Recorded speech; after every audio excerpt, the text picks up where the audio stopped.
전쟁이 장기화되고 호르무즈 해협까지 막히면서 전 세계 에너지 시장이 거대한 충격에 휩싸인 가운데 러시아가 유독 한국을 콕 집어 원유와 에너지 공급 의사를 내비친 상황입니다. 푸틴 대통령의 최측근 인사는 소셜미디어에 한국이 러시아산 원유 수입을 검토 중이라는 보도를 공유한 뒤 똑똑한 이들은 모두 그렇게 한다는 식의 메시지를 남겼습니다. 한국 정부와 국내 정유사들이 산업부와 러시아산 원유 도입 가능성을 논의한 것입니다. 미국이 러시아산 원유 제재를 한시적으로 일부 풀자마자 한국도 즉각 움직인 셈입니다. 그런데 주변국들이 진짜 놀란 지점은 따로 있습니다.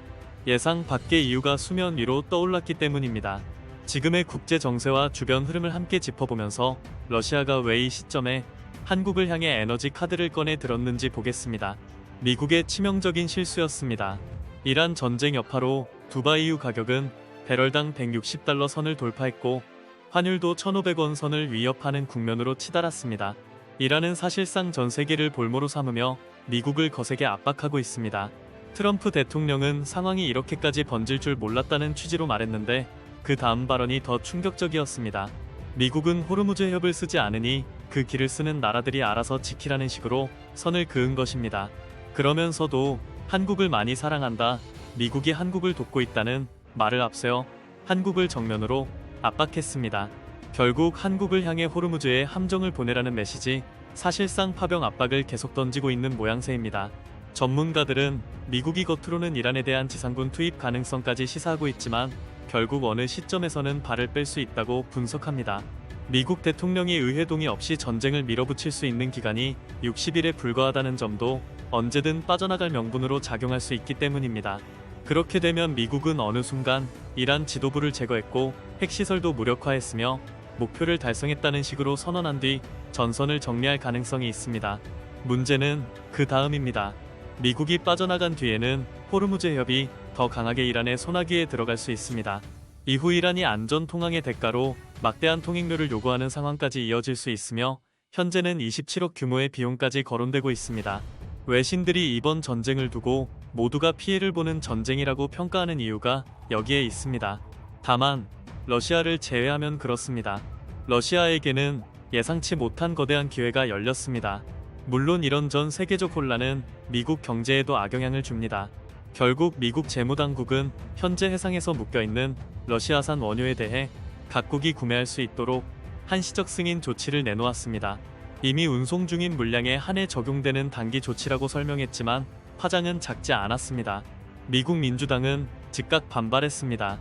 중동에서 미국인을 겨냥하는 이란을 러시아가 지원하고 있는 상황에서 러시아 제재를 풀어주는 것은 말이 되지 않는다는 비판이 쏟아진 것입니다. 젤렌스키 역시 이것은 결국 러시아의 전쟁 자금을 다시 채워주는 일이라며 강하게 반발했습니다. 그러나 미국은 앞서 인도에도 한시적으로 러시아산 원유를 허용한 바 있습니다. 그 뒤 인도의 러시아산 원유 수입은 하루 150만 배럴 수준까지 치솟았고 이전보다 50% 가까이 급증했습니다. 파이낸셜 타임스는 러시아를 중동 분쟁의 최대 승자라고 평가했습니다.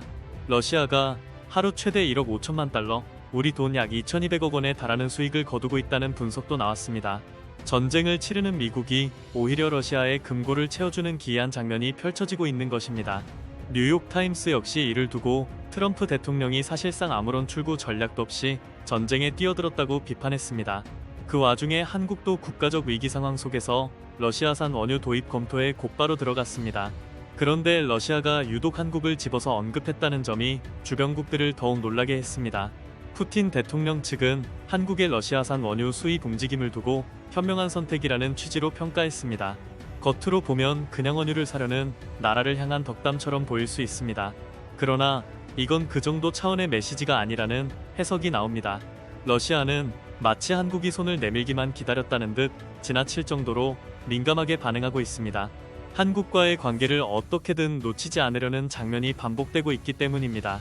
실제로 러시아는 한국이 위기에 빠질 때마다 불쑥 등장해 도움의 손길을 내미는 패턴을 여러 차례 보여왔습니다.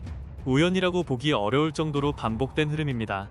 2019년 일본이 반도체 핵심 소재 수출 규제에 나서면서 불화수소 공급이 막혔을 때가 대표적이었습니다.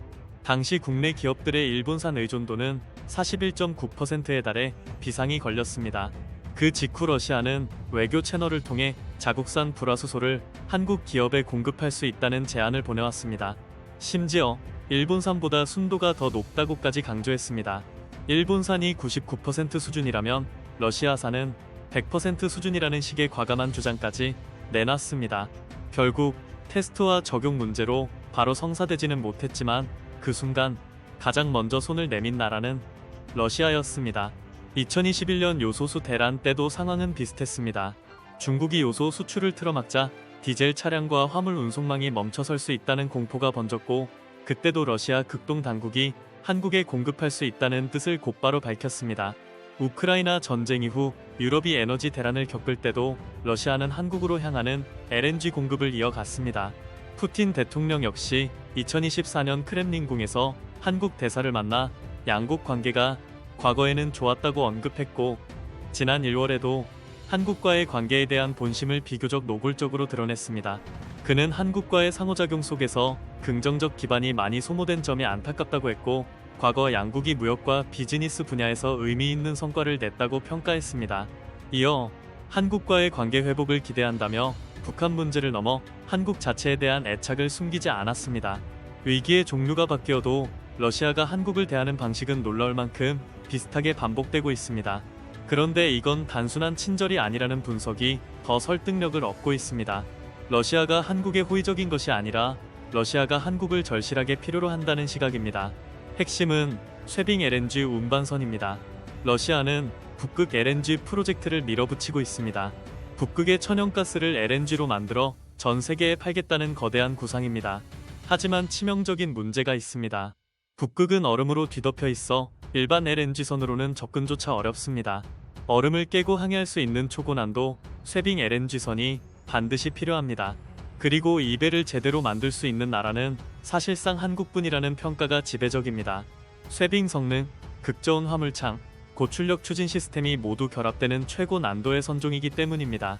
러시아는 자국 조선소에서 자체 건조를 시도했지만 서방 제재로 핵심 장비 조달이 막히면서 번번이 난관에 부딪혔습니다. 최근 시운전에 들어간 러시아 쇠빙 LNG선을 분석했더니 선체 블록과 화물창 일대에서 한국 조선 기술과 부품의 흔적이 포착됐다는 분석까지 나왔습니다. 겉으로는 러시아산 선박처럼 보이지만 속을 들여다보면 한국 기술이 깊숙이 박혀있다는 것입니다. 노바텍이 체결한 쇠빙 LNG선 계약만 해도 총 21척 규모입니다.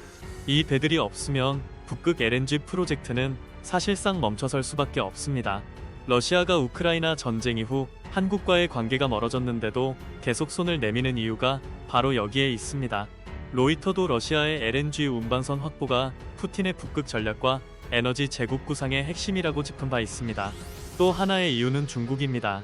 러시아 내부에서는 중국의 영향력에 과도하게 끌려가는 것 아니냐는 위기감이 점점 커지고 있습니다. 전쟁 이후 한국 같은 핵심 경제 파트너의 자금과 기업이 빠져나가면서 러시아 경제는 구조적으로 흔들렸습니다. 러시아는 전쟁 이전 수준으로 경제를 되돌리고 싶어 하지만 지금처럼 중국 의존이 심화되는 구조는 결코 달갑지 않습니다. 삼성과 현대차를 비롯한 한국 기업들은 러시아 시장에서 마지막까지 버틴 외국 기업들 중 하나였고, 현지 소비자들의 선호도 역시 높았습니다. 그런데 전쟁 이후 관계가 급속히 냉각되면서 그 자리를 중국 자본이 무섭게 파고들었습니다. 러시아처럼 몸집이 큰 나라에서조차 중국의 속국이 되는 것 아니냐는 우려가 나오는 이유입니다. 결국 러시아가 다시 경제를 다변화하고 체질을 강화하려면 한국 같은 파트너가 반드시 필요하다는 결론이 나옵니다. 반대로 한국 역시 러시아라는 변수를 가볍게 볼 수만은 없다는 주장도 나옵니다. 군사 분야에서 특히 그렇습니다. 지금의 한국 방산 역량이 형성되는 과정에서 러시아 기술의 영향이 적지 않았다는 평가가 꾸준히 제기되어 왔습니다. 현재 중동에 수출되는 천궁 II 역시 불곰 사업 당시 러시아가 제공한 콜드런치 계열 기술의 영향을 바탕으로 발전했다는 분석이 나옵니다. 각종 방공 체계 곳곳에도 러시아 기술의 흔적이 남아있다는 평가가 있습니다. 미국과 다른 선진국들이 한국의 핵심 군사 기술을 쉽게 넘기지 않던 시절, 러시아는 불곰 사업을 통해 상당한 수준의 기술 이전을 제공했습니다. 그 결과 K방산은 이제 향후 10년 안에 세계 4강 수준까지 치고 올라갈 수 있다는 평가까지 받고 있습니다. 과거 러시아가 채무 상환의 일환으로 넘긴 기술이 지금은 수백 배, 수천 배 가치의 자산이 되어 돌아오고 있다는 해석도 그래서 나옵니다. 이런 맥락에서 한국이 러시아와 무조건 정면 충돌하는 구도로만 가서는 안 된다는 목소리도 존재합니다. 지금 한국의 전략적 위치는 그 어느 때보다 민감합니다. 전 세계적으로 전쟁 위험이 높아지는 가운데 한국의 지정학적 리스크도 함께 치솟고 있습니다. 일각에서는 미국이 중동 문제에 발이 묶이면서 한국에 배치된 패트리엇 자산이나 미군 전력 일부를 다른 전선으로 돌리는 상황까지 우려하고 있습니다. 그 틈을 타 중국이 대만 전선을 흔들고 동북아 전체를 압박하는 시나리오까지 거론됩니다. 그렇게 되면 한반도 안보 환경은 순식간에 통제 불능의 국면으로 빨려들 수 있습니다. 더구나 러시아는 이미 북한과 군사협정을 통해 상당히 거슬리는 약속들을 해놓은 상태입니다. 러시아의 국력이 예전 같지 않다고 해도 세계 최상위권 핵무기 보유국이라는 사실은 변하지 않습니다. 따라서 유럽과 서방이 러시아를 대하는 방식과 한국이 러시아를 대하는 방식이 완전히 같아야 할 이유는 없다는 주장도 힘을 얻습니다. 최근 유럽 일각에서 왜 아랍에미리트에는 천궁 II를 팔면서 자신들에게는 미사일을 판매하지 않느냐는 식의 불만이 나왔지만, 그런 시각은 한국이 중국과 러시아 사이에 놓인 휴전국이라는 현실을 충분히 고려하지 못한 발언으로 보입니다. 결국 한국은 기회가 생긴다면 러시아와도 우회적이든 실용적이든 일정 수준의 부드러운 관계를 유지할 필요가 있다는 것입니다. 양국은 서로 필요에 의해 경제적 파트너십을 유지할 여지가 분명히 있습니다.